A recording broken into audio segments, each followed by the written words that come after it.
vamos a continuar con la exposición del día de hoy. Vamos a tratar tres derechos en particular, que es el derecho de propiedad, la libertad de contratación y la libertad de trabajo. El derecho a la libertad de empresa, que tal como lo desarrollamos el día lunes, versa, como ya lo hemos indicado, sobre la potestad que tiene cada particular de emprender sus propios proyectos empresariales y, como correlato del mismo, asumir sus propios riesgos. Ahora, tales derechos no se pueden realizar o no sería completa la protección que el marco constitucional les da sin estos derechos, que es el derecho de propiedad, que es que uno no puede invertir si no tiene bienes sobre los cuales puede negociar o sobre los cuales puede valerse para generar renta. La libertad de contratación, sin la cual no se puede, negociar los mismos o no se pueden negociar servicios. Y la libertad de trabajo, que justamente, como lo veremos, es una de las manifestaciones de la libertad de empresa. Este es el temario que vamos a desarrollar. Son tres temas. Siguiente diapositiva, por favor. La propiedad. La propiedad en términos constitucionales es distinta a la propiedad en el derecho civil. Las constituciones por lo general no definen lo que es la propiedad propiamente dicha. Ya corresponde a la jurisprudencia de las cortes o tribunales constitucionales ir desarrollando el sendero por el que el concepto de propiedad tiene que discurrir. Otra opción es que lo haga el legislador, pero el legislador por lo general va a tener el sesgo civilista. La mayoría de legislaciones siguen la doctrina francesa sobre propiedad, que es en buena cuenta el dominio de un bien por parte de una persona. Este tipo de definición del derecho civil paulatinamente viene siendo superada porque la propiedad en el marco de una economía social, en una economía social de mercado, lo que justamente habilita es a que el legislador o la administración pública ejerza regulación sobre la misma a fin de armonizarla con el bien común. Siguiente diapositiva, por favor. En ese sentido, el concepto constitucional de propiedad difiere y más aún amplía los conceptos que le confiere el derecho civil. No podemos olvidar que la Constitución es una norma jurídica y como tal es fuente de fuentes del ordenamiento jurídico. Por lo tanto, la interpretación que el propio tribunal haga del artículo 70 de la Constitución no solamente complementa, sino que en buena cuenta da sentido a la regulación a la regulación recogida en el Código Civil. Siguiente diapositiva, por favor. En la sentencia 08/2003 AITC, que es la sentencia madre en materia de constitución económica, que es el caso Néstor Abrero, los voy a situar en autos para más o menos ilustrarlo. En ese caso, lo que se discutía era una franja de precios. Una franja de precios que significaba que los transportistas tenían una regulación legal que por determinado flete, que es transportar mercadería de un lado a otro, cobrar una tarifa mínima y una tarifa máxima. Obviamente, ustedes, como ya lo hemos trabajado el lunes, el precio se fija por el mercado. Por ende, mal hace el legislador o mal hace el Estado en fijar cuánto es lo mínimo que pueden cobrar y cuánto es lo máximo que se puede cobrar. En la medida que no existe, al menos en materia de transporte de carga, la necesidad de que el Estado intervenga, el tribunal declaró fundada la demanda y dijo que en este caso la regulación era inconstitucional. En esa sentencia se definieron, entre otras cosas, el derecho de propiedad, que es la sentencia madre que tenemos.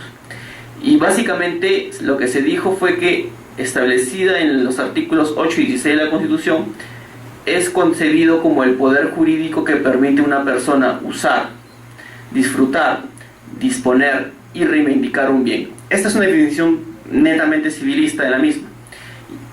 Complementando esa idea, la persona propietaria podrá servirse directamente de su bien, percibir sus frutos y productos, darle destino o condición conveniente a sus intereses, siempre que ejerza tales actividades en armonía con el bien común y dentro de los límites establecidos por la ley. Esta última parte es la más importante porque bajo esta interpretación de lo que se entiende por propiedad, se habilita que el legislador regule la propiedad. Regule, o en su caso, pueda, digamos, en algunos escenarios, no solamente regularla, sino extinguirla, como veremos más adelante. En ese sentido, desde una perspectiva jus privatista, siguiente diapositiva, por favor. Entonces, tenemos que en esta sentencia posterior, que es la 3773/2004 PA, tenemos que la Constitución tiene un contenido constitucionalmente protegido. ¿Por qué es importante conocer el contenido constitucionalmente protegido de un derecho? Porque el artículo 5.1 del Código Procesal Constitucional, que regula las causales de improcedencia del amparo, señala que únicamente procede el amparo, que es una garantía constitucional, cuando se vulnere o se amenace el contenido constitucionalmente protegido de un derecho fundamental.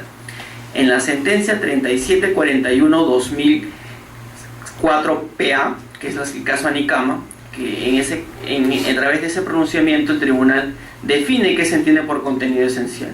Señala que los derechos fundamentales tienen un contenido esencial que en muchos casos es equiparable al contenido constitucionalmente protegido, que es una garantía pétrea del derecho. Esto significa que el legislador no podría, salvo que tenga alguna habilitación especial para ello, menoscabarlo. Pero también tiene un contenido adicional que corresponde al legislador ver de qué manera u otra lo regula. En ese escenario, el contenido constitucionalmente protegido del derecho fundamental a la propiedad garantiza que el poder estatal o corporativo, porque estamos en un Estado social y democrático de derecho, no solamente vulnera los derechos fundamentales, o no solamente puede vulnerarlos el Estado, también pueden ser los particulares, en cuyo caso ambos se encuentran vinculados a la Constitución y ambos tienen la misma obligación de respetar los derechos fundamentales ajenos. En ese sentido, como decimos, garantiza que el poder estatal o corporativo no invada ámbitos de propiedad fuera de lo permisiblemente aceptado por la Constitución. Entonces, si existe alguna regulación estatal o algunos actos entre privados que afecta un derecho fundamental como la propiedad, solamente podrá ser válido siempre y cuando supere el test de proporcionalidad. Acá hemos hecho referencia a ponderación, pero tenemos que tener en cuenta de que la ponderación es el último tramo del test de proporcionalidad, lo que supone que previamente estemos ante una finalidad constitucionalmente lícita, que ésta sea idónea y que no exista otra medida capaz de obtener el mismo resultado a menor costo. Solamente en este escenario es que podemos entrar directamente a la ponderación. ¿Puedes retroceder, por favor? También garantiza que la propiedad pueda responder a supuestos mínimos de uso, usufructo y disposición. Entonces, acá tenemos una idea que es muy importante, porque a veces la regulación estatal es de tal intensidad que, si bien no te quita la propiedad, sí puede hacer que en la práctica el propietario solamente tenga el papel del mismo. Me explico. Imaginemos, por ejemplo, un escenario en el que una persona es propietaria de un bien, de un terreno. Sin embargo, sale una legislación que prohíbe que sobre ese terreno se edifique. Obviamente, si alguien tiene un terreno, es para o construir o para explotarlo de alguna manera. Si la legislación te impide construir o te impide, digamos, ejercer alguna actividad económica sobre el mismo, te está en la práctica expropiando, pero no una expropiación tradicional, sino es una expropiación indirecta. ¿Eso qué significa? Que a través de la legislación hace que la propiedad pierda sentido y simple y llanamente quede reducida a papel. Y formalmente sigue siendo propietario, pero en la práctica la propiedad no te sirve para nada. Y como sabemos, la propiedad es justamente una de las pilares de la economía social de mercado. ¿Por qué? Porque sin propiedad uno no puede, digamos, negociar, no puede, digamos, darle valor a los bienes, no puede darle... es un cimiento estructural del mercado, porque en el mercado ¿qué se transan bienes o servicios? En el caso de bienes, justamente se transan bienes que son tangibles o intangibles o lo que fuere, pero son cuestiones sobre las que existen derechos reales. Entonces también es para cuando tengamos que analizar este tipo de cosas, tenemos que analizar la constitucionalidad de los límites. Y finalmente, lo que es más importante de esta sentencia es que, como todo derecho fundamental, la propiedad se encuentra sujeta a límites y no es absoluta. Siguiente diapositiva, por favor. En ese sentido, la inviolabilidad de propiedad que se encuentra regulada en el artículo 70 debe interpretarse no solo como una prohibición de intervenciones en el libre ejercicio o goce de los atributos clásicos de la propiedad, sino como una garantía de indemnidad. Y esta es la parte más importante del derecho constitucional relacionado a la propiedad. ¿Qué es la garantía de la indemnidad? Significa de que nadie puede ser despojado de su propiedad si es que no existe alguna buena razón que lo justifique. Entonces, el derecho a la indemnidad garantiza la conservación, la integridad del patrimonio y la indebida detracción del mismo. ¿Esto qué significa? De que el propietario sigue siendo propietario del mismo y no le puede ser arrebatada su propiedad. Existen supuestos en los que es posible y es justificado detracciones al patrimonio del mismo. Uno de los ejemplos clásicos del mismo son los impuestos. Por ejemplo, una persona es propietaria de determinado bien inmueble, la municipalidad te cobrará un impuesto predial porque justamente la potestad tributaria del Estado ha señalado de que la propiedad es una manifestación de riqueza susceptible de ser gravada. Ahora, ¿cuánto es lo máximo que se te puede gravar? El propio artículo 74 de nuestra Carta Magna ha señalado que la confiscatoriedad es uno de los límites a la imposición. ¿Qué es la confiscatoriedad? La confiscatoriedad no es otra cosa que una prohibición de esquilmar el patrimonio del contribuyente. Esto es de que el tributo no sea de tal intensidad que termine despojándolo de la propiedad del bien. Ahora bien, no puede soslayarse que la interdicción de la confiscatoriedad es un concepto jurídico indeterminado. Y esta es una idea muy importante para el derecho. ¿Qué significa que sea un concepto jurídico indeterminado? El ser un concepto jurídico indeterminado significa que da reglas vagas sobre determinada caso. Entonces, al ser un concepto jurídico indeterminado, corresponde al intérprete determinar cuándo el tributo es desproporcionado y cuándo no lo es, porque prima facie no se puede hacer. Un ejemplo nos puede ayudar a graficar el tema. Si existe un impuesto que grava con el 90% del valor sobre la propiedad de un bien, es obviamente a todas luces sería desproporcionado, porque significa que en 2 años ya te quitó la propiedad, porque has terminado pagando en 2 años más del 180% del valor del bien.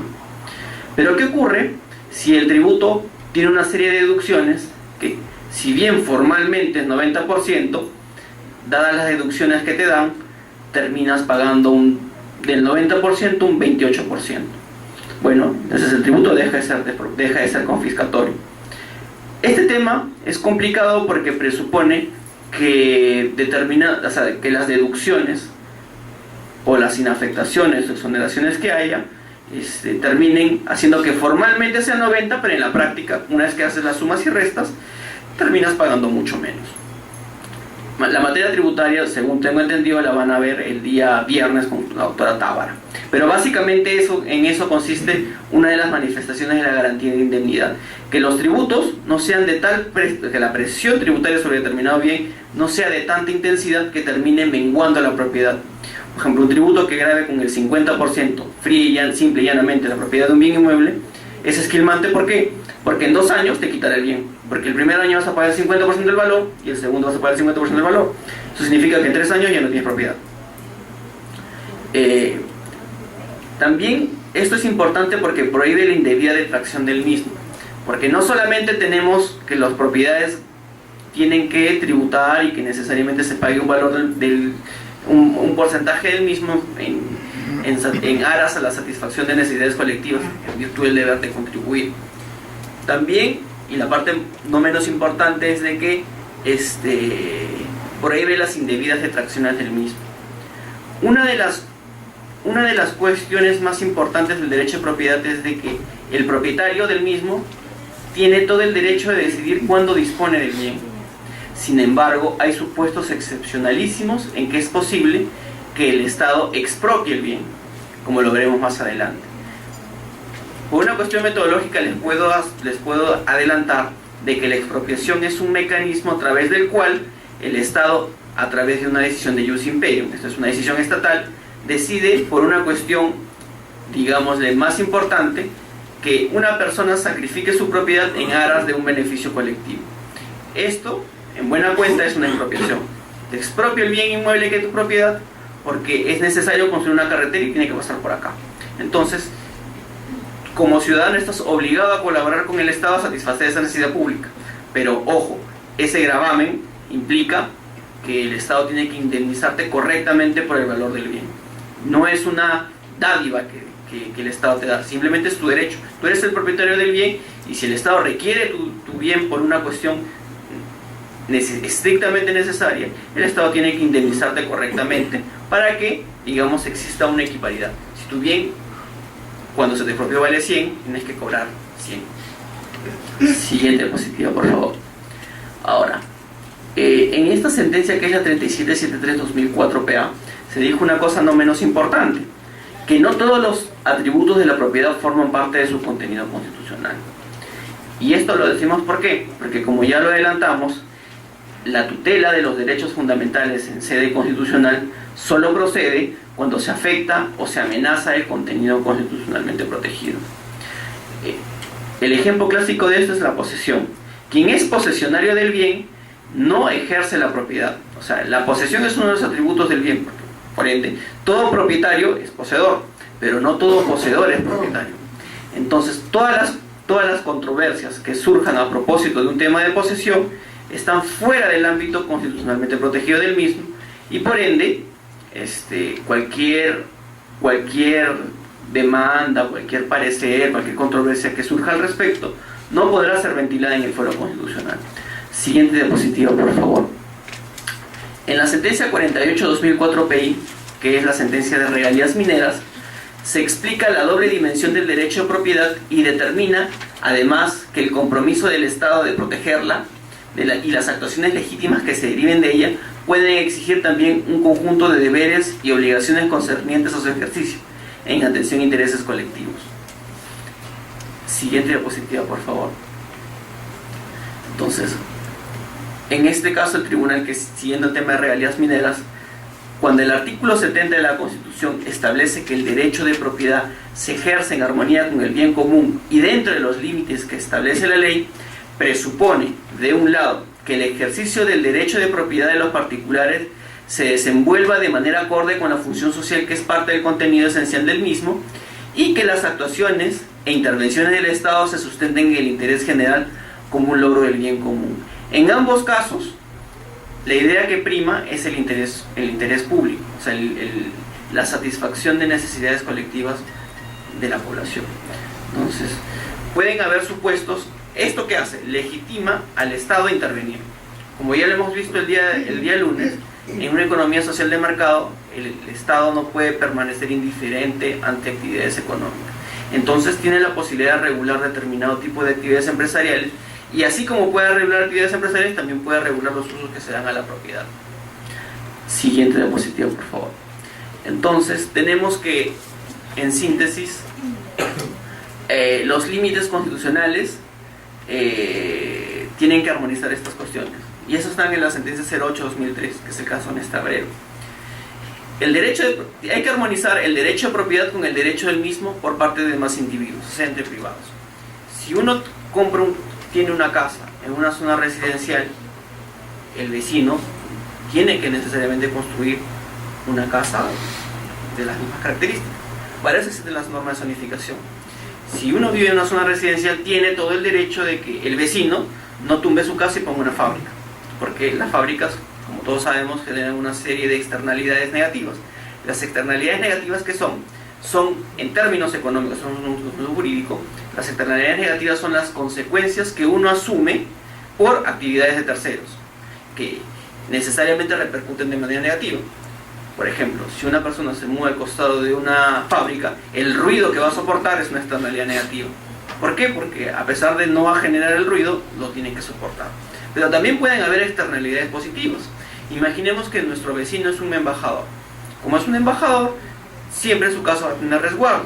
Por ende, esa zona va a tener menos delincuencia, porque el Estado, por un tema de convenios, se obliga con este Estado que es quien tiene la embajada, a darle pues un determinado nivel mínimo de seguridad, para tener un policía, va a haber resguardo. Entonces, ¿eso qué genera? Genera justamente que exista menos delincuencia.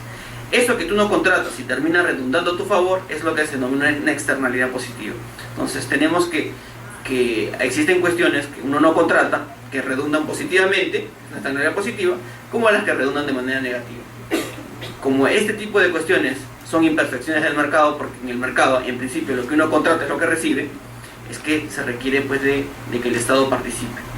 Entonces, justamente la lógica de las normas de zonificación es esa: armonizar, de que todo el mundo vive en situaciones pues de buena armonía y de buena vecindad.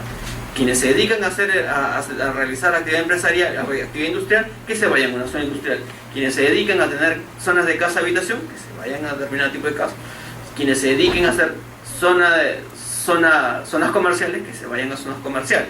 Quienes dentro de zonas residenciales quieran vivir en chalets de 2-3 pisos, tendrán determinada zona. Quienes vivan en zonas que están necesariamente destinadas a ser edificios, que viven en zona edificios. Básicamente lo que se busca justamente es eso: regular de mejor manera la convivencia de las personas. Otro tema que también es importante armonizar es el derecho de propiedad con el ejercicio de las restantes libertades individuales. Aquí no estamos hablando de dos temas de propiedad, sino con derecho de propiedad versus otro derecho. El ejemplo clásico es el tema de la servidumbre de paso. Si, por ejemplo, una persona tiene un terreno en una determinada zona y colindante al mismo hay otro terreno, y necesariamente tenga que pasar por esa propiedad, existe lo que se denomina la servidumbre de paso.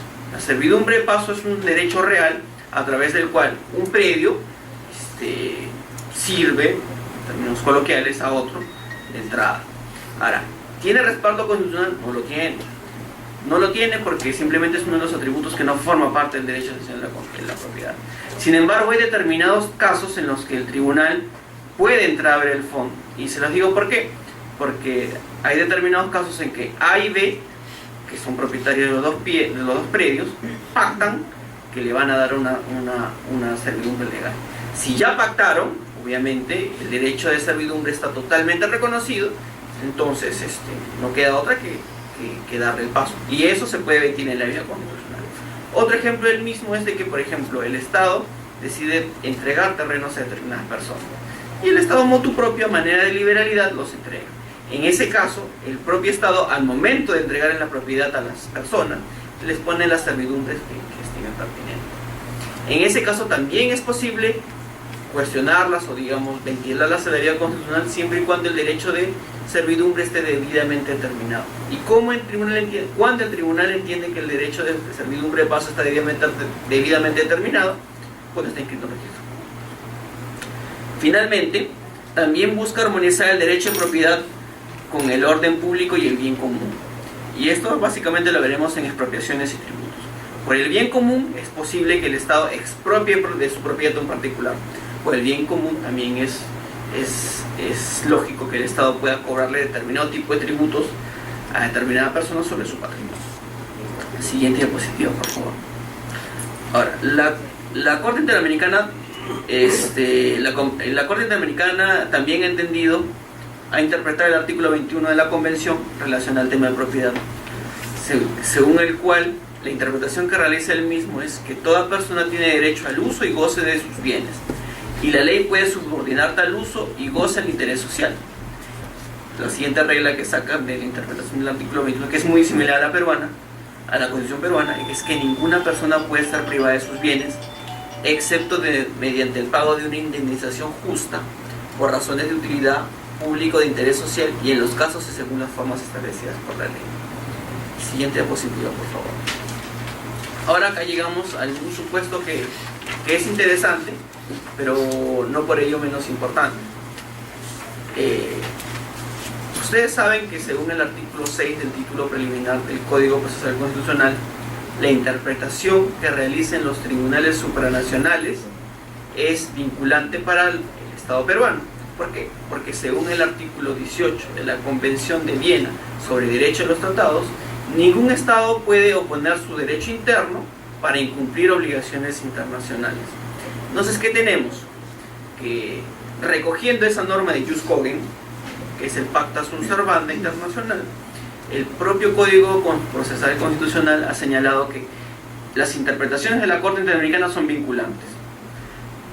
Entonces, en principio, se ha creído que estas interpretaciones son vinculantes a rajatabla. El tribunal, en algunos casos, las ha desacatado. Por ejemplo, este es un típico caso en el que el tribunal la ha desacatado. No son muchos, solamente es este y otro supuesto más que ya en otra ocasión comentaremos. Es el caso en el que para la Corte Interamericana el derecho a la pensión es analogable al derecho de propiedad. ¿Y por qué decimos, por qué la Corte lo analoga al derecho de propiedad? Porque dentro de sus competencias la Corte Interamericana no tiene la competencia para pronunciarse sobre el derecho de pensión. Entonces, la Corte Interamericana, en una interpretación que es discutible, puede que el tribunal haya dicho que su interpretación está incorrecta,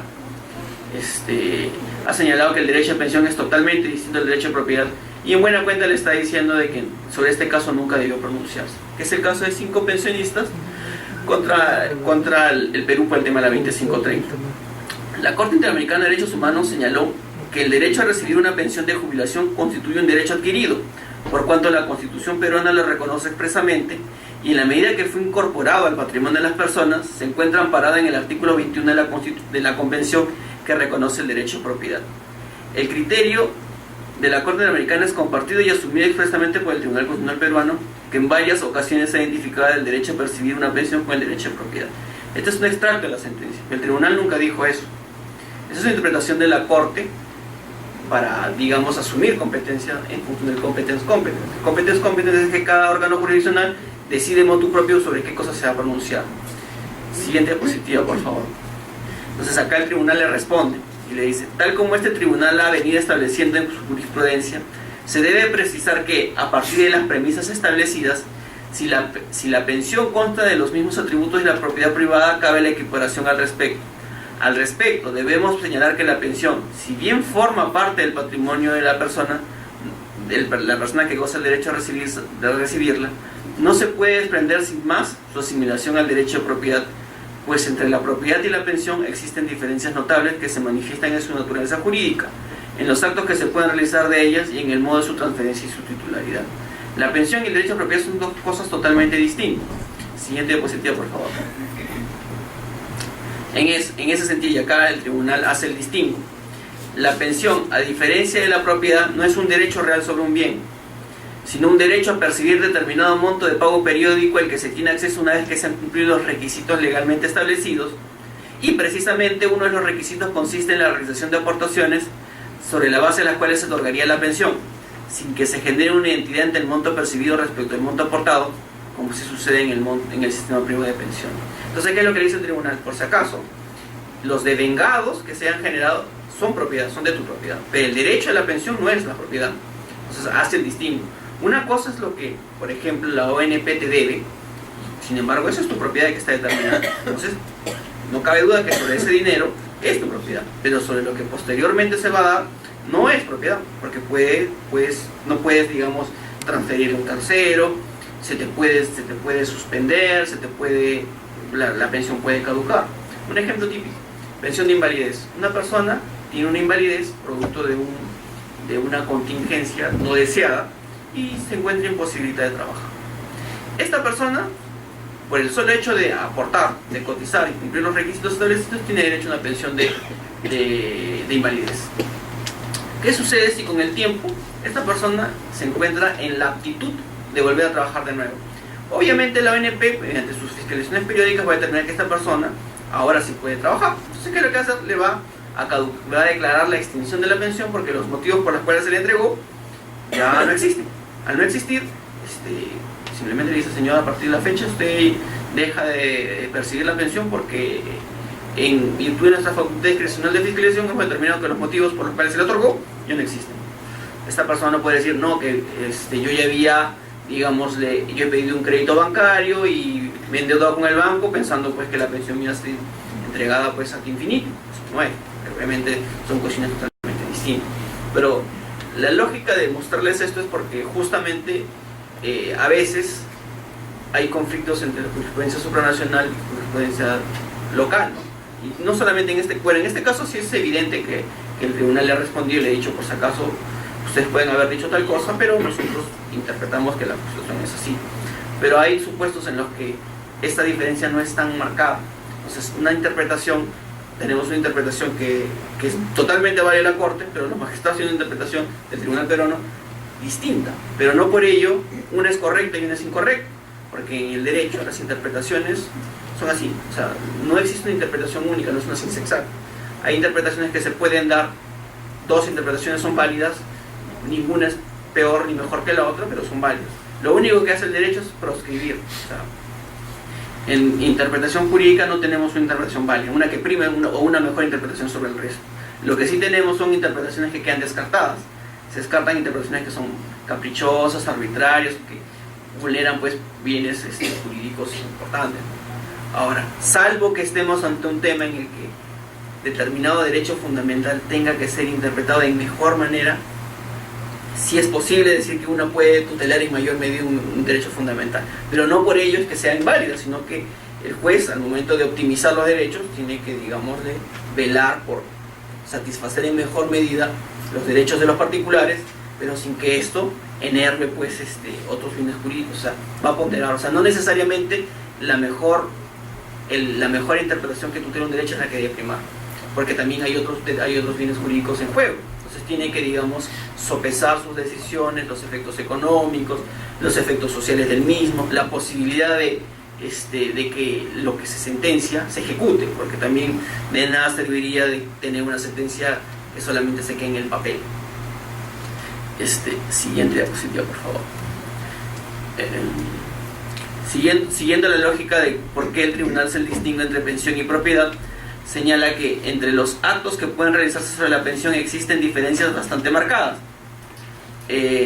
La pensión no puede ser objeto de compraventa, permuta, donación, entre otros, ni es susceptible de ser expropiada. Tampoco puede equipararse porque la pensión es susceptible de ser transmitida por la sola voluntad del causante, como si se tratase de una herencia, dado que se encuentra sujeto a determinados requisitos establecidos mediante ley y que solo en el caso de que se hubieran satisfecho podría generarse el goce del derecho de pensión. Siguiente diapositiva, por favor. Ahora, también otra diferencia del mismo es que en cuanto a su titularidad, no siempre coincide no siempre coincide la titularidad de los mismos. Por ejemplo, yo soy propietario de un bien, obviamente el titular del mismo soy yo. Pero, por ejemplo, en el caso de pensiones de supervivencia, el titular de la pensión no es quien la recibe, porque justamente lo recibe los hijos o la cónyuge de quien falleció. Entonces, ese tipo de cuestiones tampoco hacen que sean analogables ambos conceptos. Entonces, el tribunal, básicamente, en una sentencia que detalla punto por punto, es que, como se va a desligar de la interpretación de la Corte Interamericana, es de que va poniendo este tema. Ahora, ¿por qué el tribunal se desliga del tema de propiedad? ¿Por qué se desliga de la interpretación que hace de la Corte que analoga propiedad con posesión? Porque la Corte las analoga por una sencilla razón. Si la pensión es un derecho autónomo, no podría conocerlo. Pero eso trae un problema para el tribunal, porque el tribunal solamente puede ver el fondo de los procesos constitucionales cuando se afecta el contenido constitucionalmente protegido. Como en el derecho a propiedad tiene garantía de indemnidad, una interpretación de este tipo diría que cada vez que la ONP te suspende la pensión, te la caduca o cualquiera de las cuestiones que decía la ONP estaría garantizada por la indemnidad y procedería el amparo. Y esa no es la idea. En el precedente de Nicama se ha señalado cuándo procede la demanda en materia previsional y cuándo no procede. Uno de los ejemplos típicos es que cuando haya reajuste, esto es, cuando ya tienes una pensión, si la pensión es superior a 415 nuevos soles, o sea, si ya recibes una pensión de 415 nuevos soles, el amparo es improcedente. ¿Por qué? Porque la pensión mínima es esa cantidad. Si la ONP te paga una pensión inferior a esa cifra, el amparo procederá. Si una persona recibe 600 soles, por más que pueda encontrar menoscabado algún derecho fundamental, no se le puede admitir una demanda de amparo. Esa es la idea. Entonces, el tribunal, ante esa interpretación de la Corte, se encuentra en un problema, porque tiene un problema porque el Código Procesal Constitucional señala una cosa de manera expresa, y la interpretación que algunos abogados que son expertos en ONP era colgarse de la misma, tuvo que hacer la disyuntiva. La Corte, por ejemplo, en este caso no emitió mayor pronunciamiento, dice, aceptó que el tribunal sea disidente de su interpretación, y la actual discusión es esa. El tribunal distingue ambos conceptos, y para el tema previsional se basa en el presente vinculante a NICAMA para regular cuándo procede y cuándo no procede el amparo. Siguiente diapositiva, por favor. Ahora, la posesión. Como ya habíamos dicho, no todos los atributos de la propiedad forman parte de su contenido constitucionalmente protegido. La posesión no está referida a dicho contenido constitucionalmente protegido, sino a uno estrictamente legal cuya definición y tratamiento se ubica fuera de los supuestos constitucionalmente relevantes. Por lo tanto, las pretensiones vinculadas a tales asuntos son improcedentes. Sobre este punto, cabe precisar de que, si bien es cierto, en teoría, la posesión está fuera del ámbito constitucionalmente protegido, pueden haber supuestos excepcionalísimos en los cuales la posesión pueda ser tutelada a través de a través del proceso de amparo. ¿Cuál es ese? El de las expropiaciones indirectas. Como ya lo habíamos mencionado, es cuando mediante regulación se te vacía de contenido el derecho a propiedad que cada uno tiene sobre el bien. Siguiente diapositiva, por favor. Otro tema importante. En el amparo no se discuten cuestiones atinentes a la titularidad del derecho a propiedad, sino a restablecer su ejercicio si acaso resultó lesionado. ¿Eso qué significa? Que si dos personas están disputándose la propiedad de un bien, señalando que ese bien no pertenece a, si no pertenece a B, la jurisprudencia del tribunal ha sido clara en señalar que la jurisdicción constitucional no puede dilucidar tal controversia, porque eso es un asunto propio de la jurisdicción ordinaria. Ya le corresponderá al juez civil, o en su caso al juez penal, y en caso estemos ante una usurpación, determinar quién es el poseedor del mismo. Pero el tribunal no puede dirimir esa controversia. Ni siquiera lo puede hacer cuando, por ejemplo, un particular cuestiona a través de un amparo una resolución judicial sobre este tema que les adversa. ¿Por qué? Porque el amparo contra resoluciones judiciales, ¿qué persigue? Persigue justamente verificar que en el proceso subyacente no se haya vulnerado derechos fundamentales de los litigantes.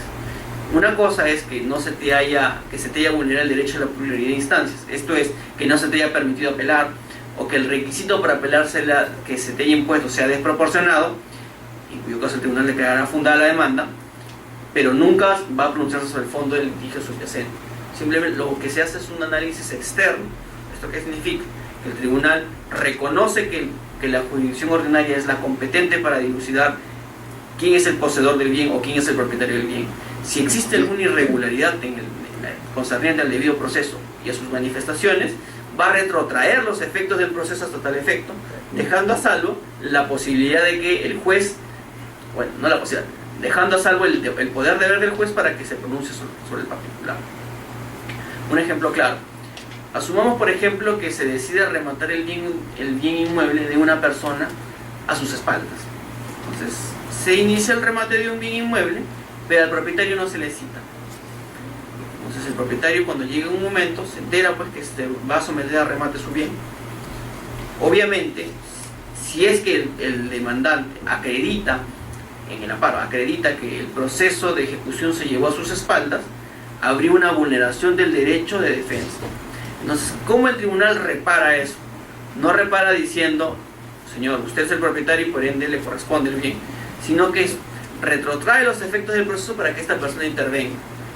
Si la garantía real que se pretende ejecutar, porque fue digámosle, concedida por esta persona, igual el resultado va a ser el mismo, que se va a terminar ejecutando el bien. Pero el tribunal no puede atribuirse competencias ajenas. Y bueno, tiene que ser muy fino, ¿no? A veces existen pronunciamientos que el propio tribunal que confunden. ¿Por qué? Porque el tribunal está compuesto por personas y como todos sabemos, la perfección no existe. Existe el hierro. El tribunal puede equivocarse muchas veces, puede terminar pronunciándose sobre cuestiones que son ajenas a su competencia y sobre cuestiones de jurisdicción ordinaria. Pero esa es justamente una de las cosas que se trata de evitar.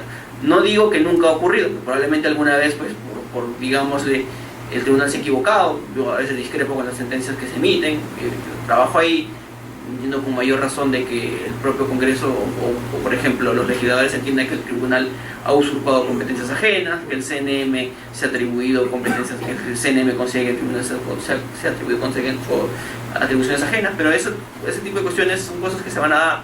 Pues, la cosa es que evitar que esto ocurra. Pero como les digo, nada es perfecto y pueden haber situaciones en que el tribunal se equivoque. Como en efecto sí se ha equivocado, ¿no? Hay veces en que el tribunal se ha equivocado y lo ha reconocido, ¿no?, a través de sentencias. Por ejemplo, en el caso de... existe el overruling, que es, por ejemplo, cuando el tribunal sobre determinada materia emite una serie de pronunciamientos que hacen entender de que su línea jurisprudencial va por un determinado camino, pero después el tribunal se da cuenta de que se ha equivocado, tiene dos opciones. Una es que no diga nada y cambie, pero la otra, que es la más racional, es de que diga, si bien existen pronunciamientos tales y tales, este tribunal considera de que esa interpretación es incorrecta, o esa interpretación que tuvieron los magistrados en aquel momento no es la que vamos a seguir nosotros. Por ende, vamos a hacer un cambio de jurisprudencia y no se va a aplicar para este caso, sino se va a aplicar para todos los casos sucesivos. Es lo que ocurrió, por ejemplo, con la llegada del Código Procesal Constitucional. En el Código Procesal Constitucional se fijaron dos reglas básicas que diferenciaron el modelo del anterior, de este modelo del anterior, que es el tema del contenido constitucionalmente protegido. Solamente procede el amparo para dilucidar cuestiones relacionadas al contenido constitucionalmente protegido de los derechos. Y por otro lado, y justamente esto es el mayor cambio, se dijo que el amparo es subsidiario. Por ende, solamente procede el amparo cuando la vía ordinaria no sea capaz de ser idónea para salvaguardar los derechos. Antes, correspondía al demandante decidir si iba al amparo o iba al proceso ordinario, con el único, digámosle, freno de que si recurría a la vía ordinaria no podía recurrir al amparo. Ahora cambió la situación, ahora está obligado a recurrir a la vía ordinaria, salvo que se encuentre en una situación de tutela urgente, en la cual la vía ordinaria resulta insatisfactoria.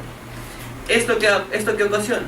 Que justamente la titularidad del derecho, o sea, la discusión sobre la titularidad del derecho tenga que ser necesariamente vista por la sede ordinaria. Siguiente diapositiva, por favor. Asimismo, se ha señalado que en la medida que el amparo carece de estación probatoria y tiene naturaleza eminentemente restitutiva, resulta improcedente para establecer los límites y la extensión de la propiedad. Esto es, la delimitación de linderos es improcedente per se en el proceso de amparo. No se puede ver porque lo que buscan los procesos constitucionales, ¿qué cosa es? Que el cese de una afectación, esto es restituir la situación inicial, o el cese de la amenaza. Como en la medida que no hay nada que restituir, porque ambas partes están en litigio, estas cuestiones son improcedentes per se. Siguiente diapositiva, por favor. La nulidad de inscripciones registrales. La nulidad de una adjudicación previa no enerva el derecho de terceros amparado bajo el principio de fe pública registral. Este es un tema que, digamos, el tribunal se ha metido en una camisa de 11 varas. O sea, es un tema polémico. ¿Por qué ocurre? Imaginemos de que se declara fundada una demanda en una ejecución de sentencia, en un remate judicial. El tribunal determina, pues, que se ha vulnerado el derecho de defensa. ¿Qué es lo que correspondería que haga? Tendría que retrotraer los efectos a la situación en la que no se le permitió participar. Pero ¿qué ocurre si el predio ya se remató, ya se adjudicó un tercero y bueno, no se puede retrotraer el efecto porque ya el bien está a nombre de un tercero y este tercero se da cuenta que se dio al amparo? Entonces, como no quiere saber más del tema, lo transfiere a su vez a un tercero. O sea, estamos ante una situación complicada, porque si bien es cierto, la jurisdicción constitucional tiene el deber de restituir el derecho, choca con el tema de que el bien ya fue adjudicado a un tercero y este tercero a su vez lo transfirió a un tercero, los cuales gozan de protección registral. Entonces, acá la jurisprudencia del tribunal no ha sido del todo clara. En algunos casos ha declarado improcedente la demanda, en algunos casos ha declarado fundada y ordenó la restitución del bien y bueno, ha dejado a salvo el derecho de que esta persona afectada, que es un comprador de buena fe, accione pues vía amparo, un amparo contra amparo, o el tema no es del todo claro. Una situación sui generis ocurrió en el caso Cerro Prieto. que es un tema, que es una sentencia en la cual el tribunal ordenó que determinada propiedad le sea restituida a un tercero, a un privado, pero este privado omitió que esta propiedad ya no le pertenecía al Estado, sino que la había licitado y mediante una licitación internacional se la había adjudicado a unos particulares. Entonces, ¿qué ocurrió? Tuvo que ser precisada, porque ustedes saben que las sentencias del tribunal no son susceptibles de ser impugnadas. Entonces precisó sus efectos y quedó, este es un caso típico, ¿no?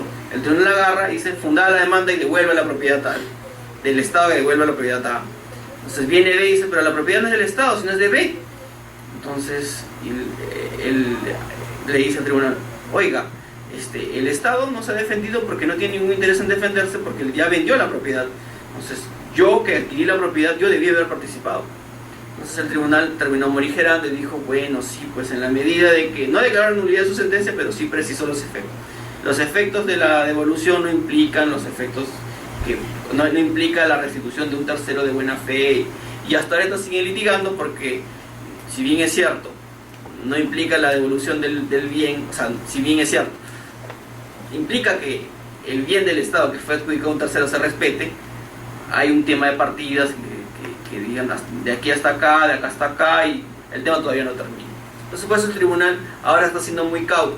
Está siendo muy cauto ya no declarar alegremente fundada la demanda y anulando o restituyendo un bien inmueble que fue transferido de un tercero. ¿Por qué? Por los efectos nocivos que trae para el mercado.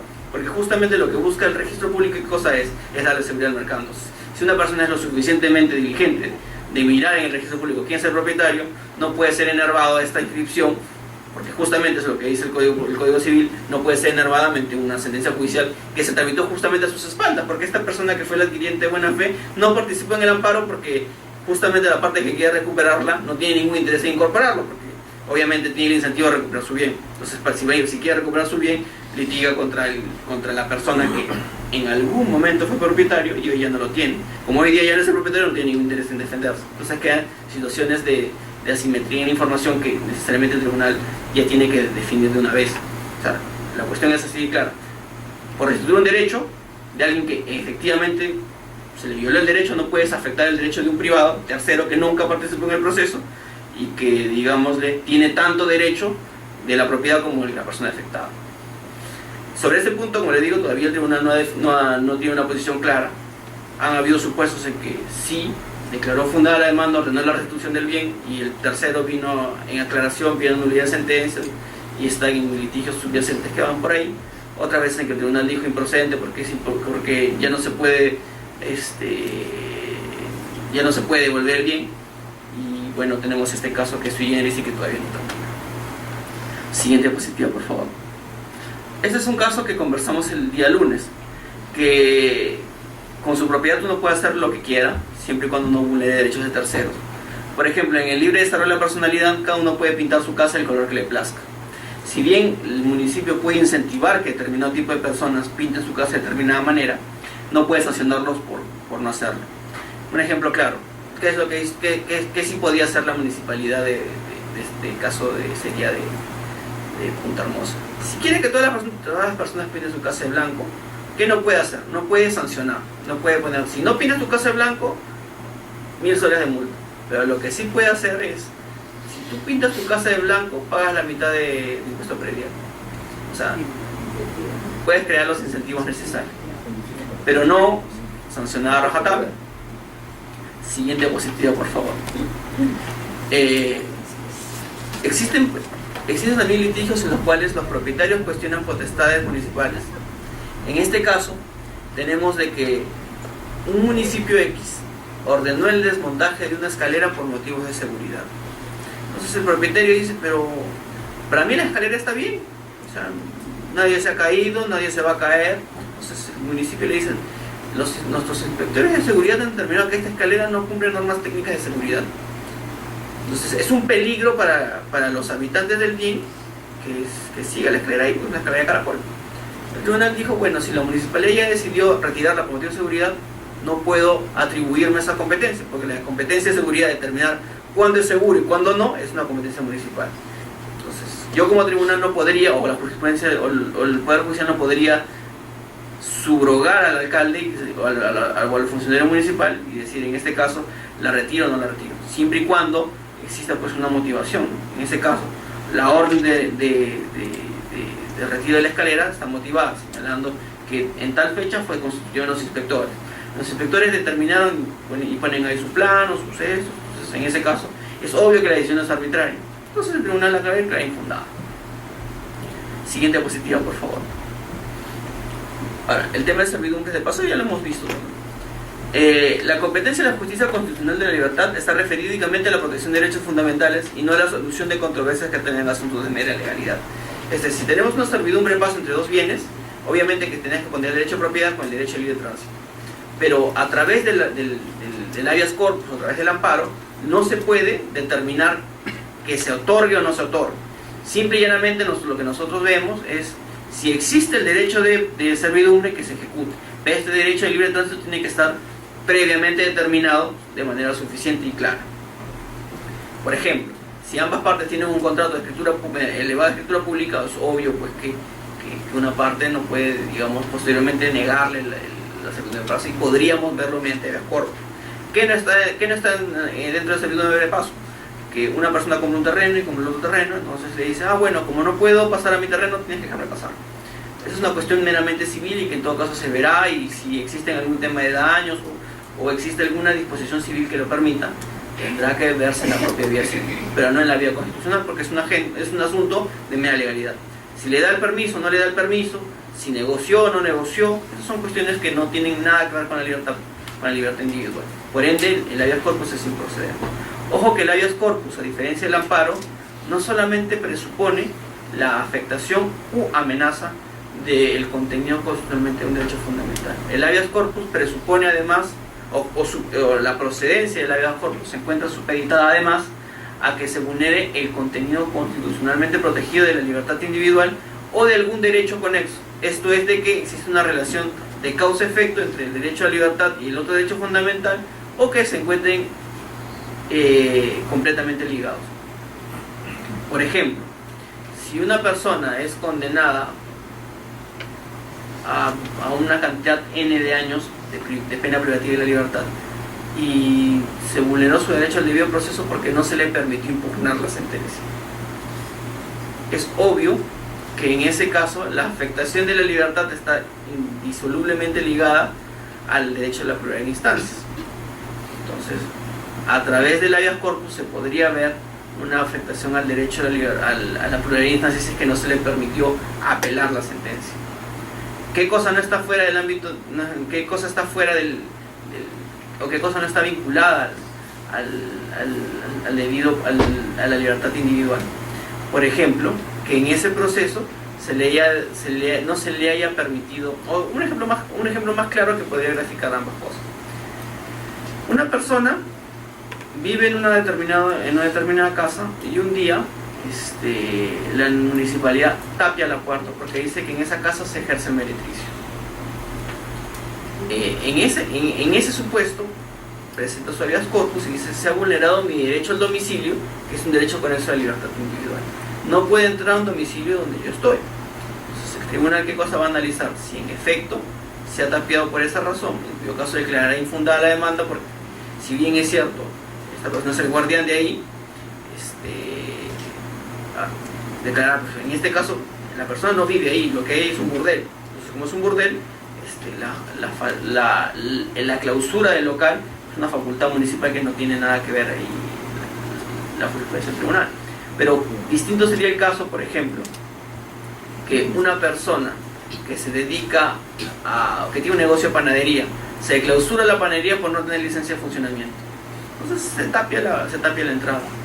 Y la persona dice: oiga, pero acá no solamente es una panadería, sino acá también vivo. Entonces, al tapiar la puerta me han dejado encerrado. Entonces, en ese caso sí procede el habeas corpus y habría que ver, porque obviamente pues no solamente estamos ante la clausura de un negocio, sino la clausura del local donde vives. O sea, no solamente es un local comercial, sino es una casa de habitación. Entonces no puedes tapiarlo, porque es más, tapiarlo implica pues una especie de secuestro, porque no puedes salir de tu casa. Estos son supuestos que, digamos, se tienen que ver en cada caso concreto.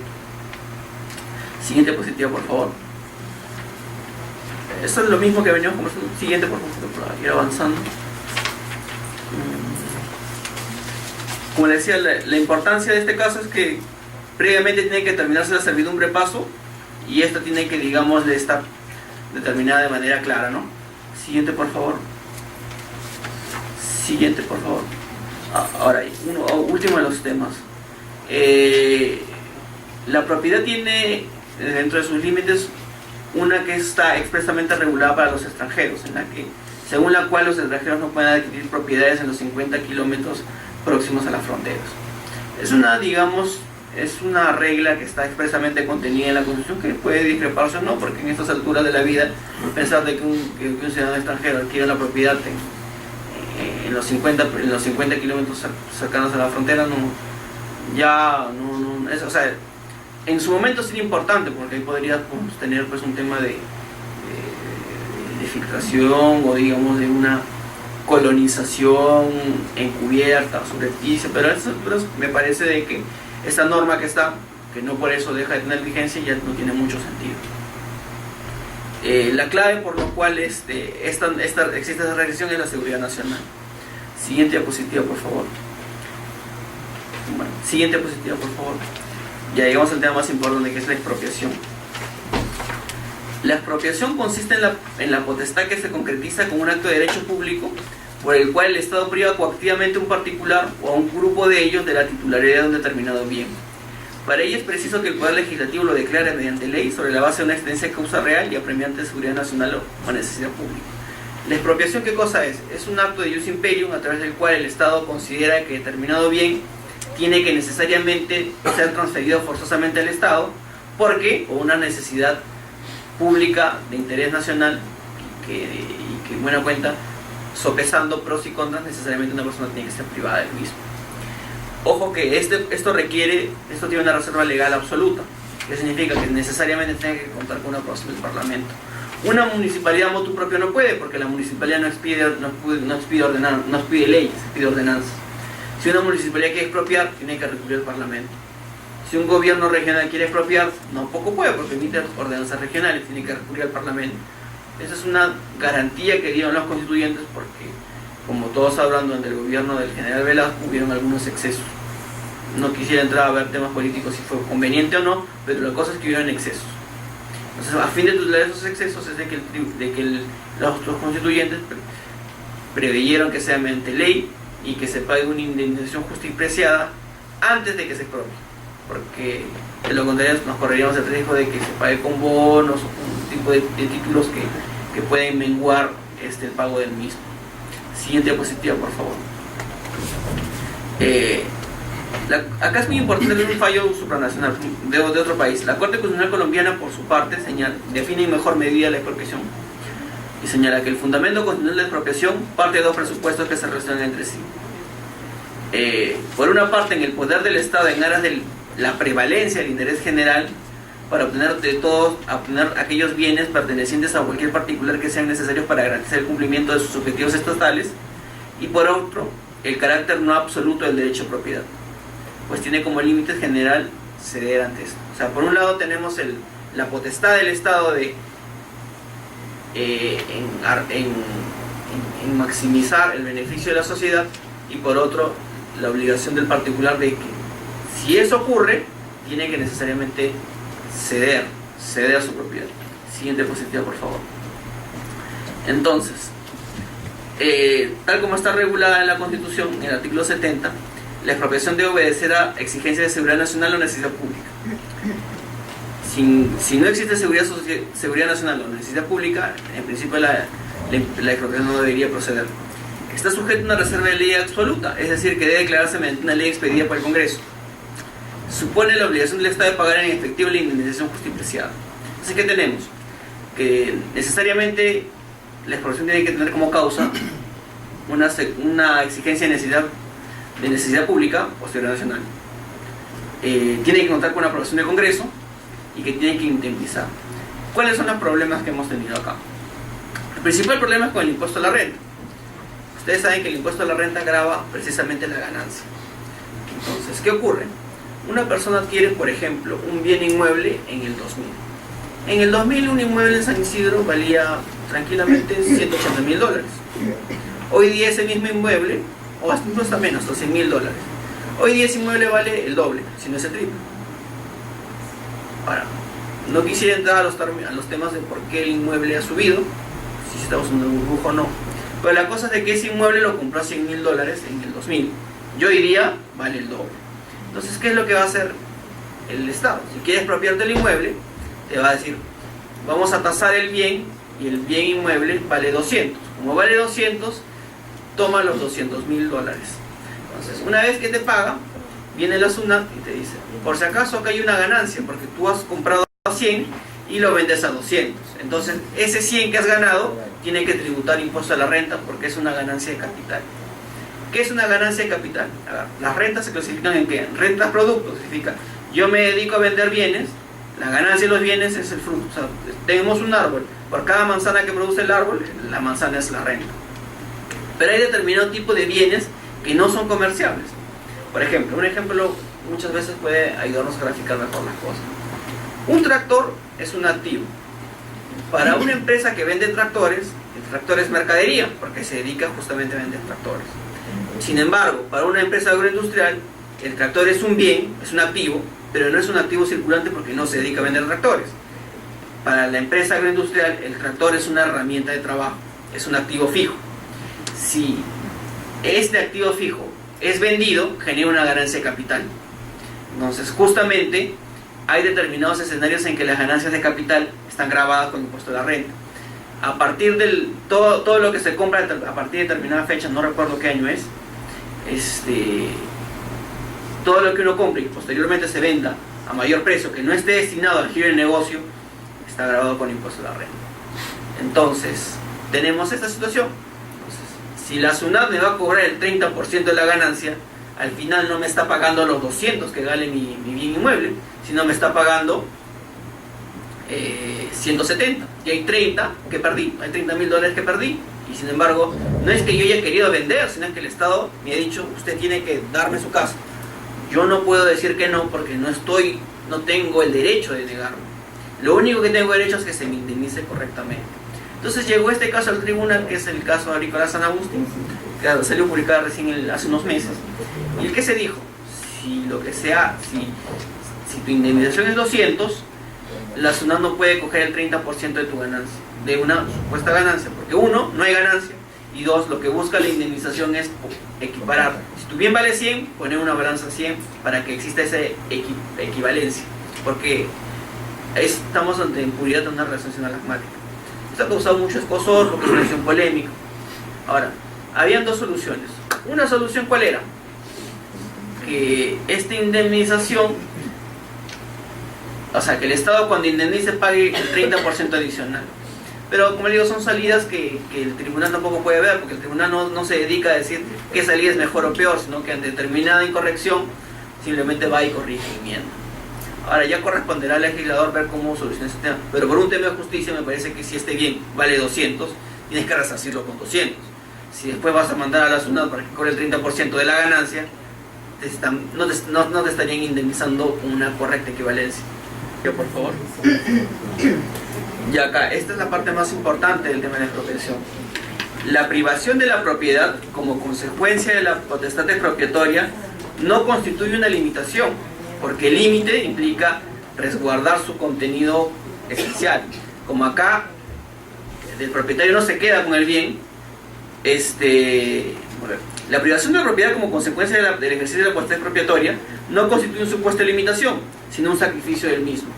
Cuando el Estado te limita por la regulación, no tiene que indemnizarte. Pero como en este caso no está regulando, sino te está arrebatando la propiedad, sí tiene que indemnizarte. O sea, si el Estado pone, digámosle, una regulación que dice, como los carros. Imaginemos que en un escenario el gobierno local señala de que todos los carros van a tener instalado necesariamente un sistema a través del cual impide que se acelere a más de 100 km por hora. Y todos los carros van a tener que necesariamente instalarlo. Si no se instala eso, es susceptible de ser sancionado con una multa o en su caso con la retención del vehículo. Obviamente eso causa una erogación en el propietario del bien, porque instalar ese dispositivo cuesta. Entonces, esa regulación tiene un costo que necesariamente el titular del bien tiene que asumir. Pero eso no es susceptible, nadie podría, digamos, pedirle iniciarle un juicio a la municipalidad para que le indemnice por este instrumento que instalaba en su vehículo. En este caso, como se está expropiando, y eso no es una limitación, el Estado tiene que resarcirte. Y esa es la idea. Cuando el Estado te expropia, paga. Cuando el Estado regula, no indemniza. Entonces acá tenemos el tema de la expropiación indirecta, porque la expropiación indirecta es una expropiación regulatoria. Como mediante la regulación te vacía del contenido de la propiedad, la municipalidad o digamos el Estado tiene el incentivo de expropiar indirectamente.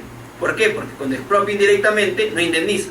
Si te expropia de la manera tal como entendemos la expropiación de ley, sí tendría que pagar tu justo precio. Entonces, esa es la importancia de lo que hay, ¿no? Cuando hay expropiación indirecta hay un problema. ¿Por qué? Porque la expropiación indirecta no hace que pierdas la propiedad, sino que hace que la propiedad que tengas no sirva para nada. Entonces, en ese caso, el Estado no tiene la obligación de indemnizar. Ahora, esto que le estoy diciendo en términos económicos, ¿en qué se materializa? En que el Estado y los particulares actúan por incentivos. Si el Estado por determinada solución tiene que indemnizar, tiene dos opciones, indemniza o no indemniza, se va a decantar siempre por la opción que es menos onerosa.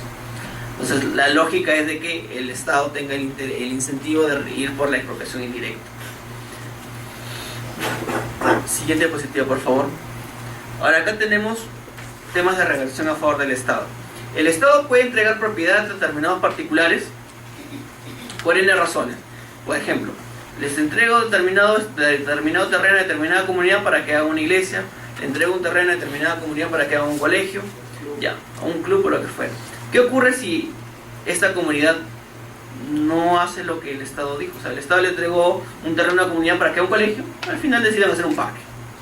Votaron ellos uniformemente que querían hacer un parque porque el colegio no querían, porque en la urbanización del costado había un colegio. ¿Qué es lo que hace el Estado? El Estado dice, bueno, como yo les di el bien para que hagan A y hicieron B, revierto el bien y pasa a mi propiedad. El tribunal ha dicho que eso no puede, porque si una vez que entregó la propiedad para el bien para que hagan algo y las personas no cumplieron, en todo caso debe seguir un procedimiento expropiatorio. Y la expropiación, como ya sabemos, tiene requisitos formales y requisitos materiales. Pero motu propio, el Estado no puede tomarse la justicia por sus manos y tomar lo que en algún momento fue suyo. Siguiente diapositiva, por favor. En tema de expropiaciones no hay sustracción de la materia. ¿Por qué no hay sustracción de la materia? Porque como si el Estado te decide, digámosle, expropiar, digamos, un ejemplo claro, la municipalidad decide expropiar un bien a determinado particular. No cuenta con una ley del Congreso, sino lo hace mediante una ordenanza. La persona plantea su amparo. Cuando llegue al tribunal, ya la carretera está construida. Obviamente el tribunal lo va a ordenar que se destruya la carretera y se le restituya la casa.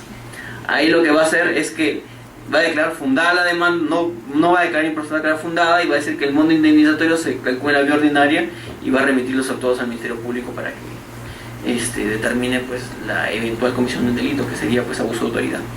Siguiente diapositiva, por favor. Y acá está el tema de expropiaciones indirectas, ya lo desarrollamos, así que vamos a pasarlo por alto. Siguiente diapositiva, por favor. Siguiente. Ya, acá hay un tema importante. En la sentencia 834-2010 PA, el tribunal, siguiendo el criterio del 1530, o sea, el Indecopi señaló qué cosas es expropiación indirecta y dijo que son tutelables. El tribunal, como obviamente no tiene un centro de estudios económicos, o sea, en términos económicos la expropiación indirecta es una expropiación. En términos económicos no se hace el distingo entre expropiación burda y expropiación indirecta. Pero para efectos jurídicos sí, pues porque nosotros somos abogados y los abogados agarramos y decimos lo que no está permitido, lo que no está prohibido está permitido. Entonces, acá lo que hace el tribunal lo que hace Indecopi es tratar de darle un sustento jurídico a la expropiación indirecta, esa expropiación que sea en términos económicos. Y mediante un precedente vinculante señala que las expropiaciones indirectas también tienen respaldo constitucional y señala que son los actos gubernales que afectan el valor de la propiedad sin despojar formalmente al propietario de su título. Esa interpretación del Indecopi es recogida por el Tribunal Constitucional, que se adhiere a la misma. Entonces, si existen todavía voces que señalan que la expropiación indirecta no existe, que por ende no está regulada, por más ya tenemos acá el pronunciamiento del tribunal y de copia que dicen que sí lo está. Al respecto cabe precisar de que si bien es cierto en el derecho positivo, o sea, no existe una norma que diga que es una expropiación indirecta, los acuerdos de complementación económica, que es lo suscrito, que son los MOTLCs, sí señalan que las expropiaciones indirectas para los extranjeros sí tienen que ser indemnizadas por el Estado. Entonces ahí surge la pregunta, ¿por qué solamente para el extranjero y no para la inversión internacional? Pero ya tenemos acá los fallos del tribunal que avalan que esta expropiación indirecta también abarca para todo, ¿no? Siguiente, por favor. Libre contratación, que esto lo vamos a acabar muy rápido. Libre contratación básicamente es la autonomía de la voluntad, que es que cada uno se autorregule en el marco de sus propios intereses, o sea, que cada uno decida qué cosa quiere contratar, que son dos cosas. Uno, con quién contrato, y dos, qué cosa contrato. Límites, como todo derecho fundamental los tiene. ¿Cuáles son los límites? Que no se cuestione, que no se vulneren derechos fundamentales, que es la restricción que ha puesto el tribunal, y el resto son los que están regulados en el 140 del Código Civil, que es el tema de acto jurídico. Siguiente diapositiva, por favor. Entonces, la autonomía de la voluntad básicamente es que cada uno decida qué cosa quiere hacer. Es la idea básica de la libertad de contratación. Siguiente, por favor. Básicamente la definición de libre contratación es la misma que está en el Código Civil. Convención de voluntades: crear, regular, modificar o extinguir una relación jurídica de carácter patrimonial. Siguiente, por favor. El contrato, para efectos del tribunal, es una fuente de derecho que tiene reconocimiento constitucional. Siguiente diapositiva, por favor. Su ejercicio debe tener en consideración el respeto de otros derechos y bienes jurídicos de nuestra Constitución. Por ende, puede ser limitado. O sea, en algunos casos la libertad de contratación puede ser limitada. Ojo que al decir que puede ser limitado, cada vez que existan límites, los límites, lo que es sometido a limitación no se indemniza. Solamente cuando se extingue el derecho, sí. Siguiente diapositiva, por favor. Acá, en la sentencia 08/2003 se define qué es la libertad de contratación, pero eso ya lo sabemos, que es el fruto de la concertación de voluntades y que no tenga fines ilícitos y no contravenga leyes de orden público. Este es el primer estadio de la evolución. No solamente contravenir leyes de orden público, sino no contravenir la Constitución. Siguiente diapositiva, por favor. Y acá está. En puridad, ¿qué cosa garantiza la libre contratación? Es un tema muy corto. La autodeterminación para decidir la celebración de un contrato, así como la potestad de elegir el cocelebrante. Esto es con quién contrato. Nadie puede obligarme a contratar con A o con B o con C o con D. Cada uno decide con quién contrata y cada uno asume las consecuencias de contratar con cada quien. Y la autodeterminación para decidir de común acuerdo en la materia de regulación contractual. Esto es, con cada quien puedo determinar qué cosa voy a contratar.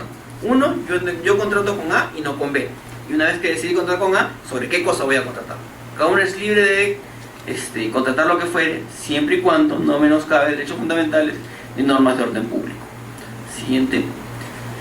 Y acá un tema importante. Todo término contractual no puede ser modificado por leyes u otras disposiciones de cualquier clase.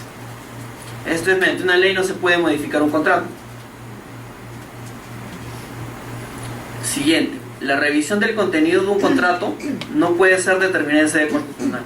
O sea, la inejecución de un contrato, como ya lo habíamos conversado, tiene que ser dilucidada en un arbitraje o, en su caso, en la vía jurisdiccional ordinaria. Al tribunal no le compete dirimir este tipo de ejecuciones contractuales. Siguiente diapositiva. Siguiente, pues ya hemos trabajado. Ya básicamente los límites en materia de libre contratación tenemos dos límites. O sea, tenemos una manifestación del Estado prohibiendo o promoviendo. Siguiente diapositiva, por favor. ¿Cuándo el Estado prohíbe la libre contratación?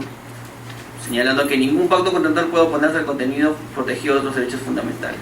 Por ejemplo, un contrato en el cual diga de que se vende un menor, se vende un niño, ese contrato no es inejecutable. ¿Por qué? Porque vulnera el contenido constitucionalmente protegido de los derechos de dignidad del menor. Siguiente diapositiva, por favor. Promotora. Esta parte es importante. Cabe que el Estado exija a toda persona la celebración de determinados contratos siempre que no se afecte el contenido esencial de libertad de contratación y se tenga por objeto conceder la debida protección a otros derechos fundamentales. O sea, hay determinados escenarios en los que el Estado puede obligarte a celebrar un contrato. El ejemplo típico de ese es el SOAT. Nadie puede decir, oiga, pero yo no quiero contratar ningún SOAT, ¿no? O sea, ¿para qué? Yo manejo despacio y si me pasa algún accidente, pues bueno, tengo mi seguro de vida, pero el Estado no. El Estado decide que por una finalidad constitucionalmente legítima, que es salvaguardar la integridad de las personas, que se puede dar, no solamente porque uno la maneje cuidadosamente, porque de nada te sirve manejar con el debido cuidado si el prójimo no lo hace de esa manera. Y la realidad nos dice que la gente no maneja adecuadamente en el país. O sea, y no solamente no manejan de manera adecuada, sino de que existen una serie de externalidades que necesariamente el Estado tiene que regular. Por ejemplo, yo tengo un carro y bueno, manejo despacio, manejo una velocidad prudente, mi carro es caro, así que no estoy dispuesto a chocarlo así nada más, y voy y en un semáforo me planto cuando está en rojo. Atrás viene una combi, bueno, y ¡fua!, me lleva por delante y me choca. Producto del choque, tengo un revésón en el cuello y tengo que necesariamente ser atendido en el hospital. De nada sirvió que yo haya sido lo suficientemente prudente. ¿Por qué? Porque la irresponsabilidad de un tercero terminó afectando mi integridad. Entonces, como ese tipo de cuestiones motu propio, cada uno no las puede evitar porque son externalidades negativas, porque el que tú manejes irresponsablemente no solamente trae consecuencias en quien lo hace, sino en terceros. Una persona puede estar cruzando la calle y cruzar en verde, pero pasó una combi y lo atropelló. Entonces, ese tipo de externalidades negativas tienen que ser paliadas de alguna manera. Entonces, no hay mejor manera que mediante un seguro obligatorio de tránsito, que es el SOAT. Entonces, se justifica pues que en este caso existan seguros obligatorios. Ahora, hubo hace tiempo una propuesta legislativa que ustedes debieron conocer, que llevaba el rótulo de SOAT médico, en el que le decían que los médicos tenían que contratar ese tipo de seguros. Y ahora, obedece a una finalidad constitucionalmente legítima, es idóneo porque con eso pues hay un mercado en el que hay pacientes que no tienen una debida indemnización. Y bueno, si hubiese prosperado dicha iniciativa legal, sería constitucional. Pero por un criterio de oportunidad, el legislativo decidió no optar por ello. Puede haber sido bueno o malo, el tiempo lo hubiese dicho. No podemos hacer un examen ahora porque justamente no existen datos precisos de cuántas personas han padecido este tipo de negligencias médicas. Sería bueno, o al menos no sería inconstitucional que el legislador lo haga, ¿no? Pero bueno, el tribunal solamente se dedica a determinar cuándo es inconstitucional y cuándo no, no qué cosa es mejor, no qué cosa debería hacer, qué darle salidas al legislador. No le corresponde la jurisdicción. Siguiente diapositiva, por favor. Siguiente diapositiva, por favor. En el caso de los buses camión, por ejemplo, el tribunal señaló que no se puede pactar contra leyes. Esto es, si la norma prohíbe el uso de buses camión, no se puede brindar el servicio de buses camión. Siguiente diapositiva, por favor. Y acá está el tema de la bancarización, que es un tema también relevante. Lo que garantiza la libertad de contratación es con quién contrato y qué contrato. Ahora, la forma en que se paga, esa es la forma como se materializa la contraprestación, no forma parte del contenido constitucionalmente protegido. Por ende, la demanda resulta infundada. Es una decisión del legislador señalar de qué manera se van a ejecutar las obligaciones. Entonces, si en determinados casos, por un tema de de formalizar la economía, determinadas transacciones tienen que pasar por el banco, es totalmente razonable. Ahora, eso no influye no tiene efectos civiles, simplemente tiene efectos para temas tributarios y temas societarios. Siguiente diapositiva, por favor. Ya el tema de libertad de trabajo, que es muy corto también. Básicamente, ¿qué es lo que garantiza el derecho al trabajo? Que cada uno pueda ganarse la vida conforme mejor le parezca. No existe trabajo obligatorio y cada uno asume las consecuencias de lo que decide hacer en la vida. El Estado va a tener que regular porque obviamente existe en el mercado una simetría de poder económico. Por un lado tenemos al empresario que tiene el capital y por otro lado tenemos al trabajador que tiene su sola mano de obra. Ahora, tengan en cuenta que no solamente los trabajadores están aquí y el empresario está acá. Pueden haber supuestos en que sea al revés.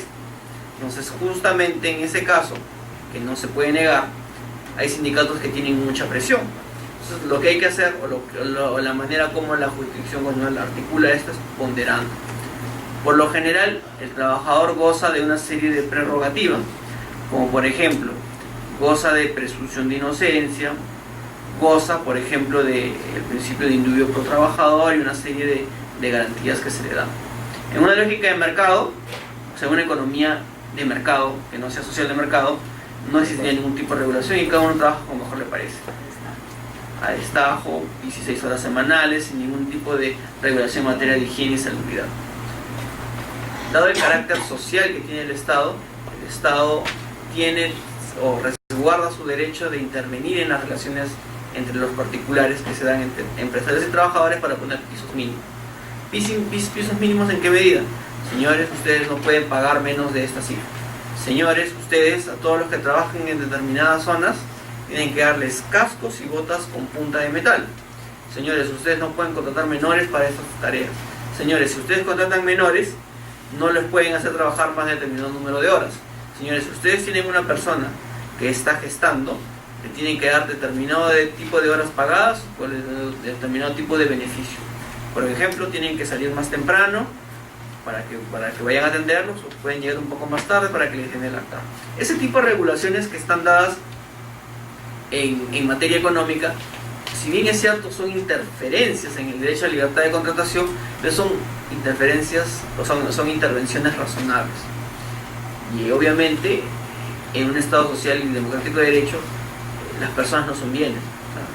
Las personas tienen dignidad y tienen derecho no solamente a ganarse la vida, sino a ser felices. Entonces, es lo que en doctrina del tribunal, la Corte Suprema de Estados Unidos, es el right to happiness.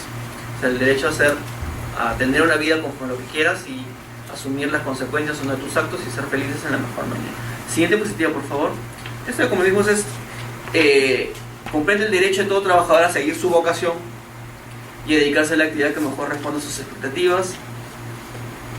Si yo decido cambiar de trabajo, bueno, yo decido hacerlo.